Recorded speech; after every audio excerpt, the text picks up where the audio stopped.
réaliser une suite parentale, nous équipons le passage entre chambre et salle de bain d'une porte coulissante. On vérifie les mesures. Les dimensions standards sont de 73 de large et 204 cm de haut. Une hauteur qui dépasse celle de l'ouverture d'environ 4 cm. Nous avons découpé cette planche de la même longueur que le rail, avec un angle venant épouser celui du cadre du dormant. En le fixant au sommet, cela nous permet justement de combler le décalage entre mur et dormant. Sinon notre porte frotterait l'habillage.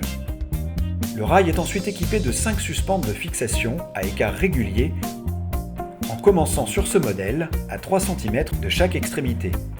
Les deux chariots sont introduits dans un rail qui est fermé de chaque côté par des butées dotées de freins et qui est vissé sur la planche bien de niveau. Ici, c'est la porte qui est suspendue au chariot. Un autre système permet de relier la porte à de grosses roues laissées apparentes. Enfin, le système à galandage est un rail construit en même temps que la cloison, avec un espace où disparaît la porte.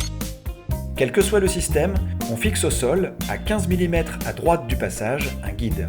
La porte est glissée dessus, puis suspendue sur les écrous de chariot qui sont vissés. Le coulissement de la porte est testé avant de régler la position des freins et des butées. Le système est masqué par un cache et on peut profiter du nouveau style de la pièce.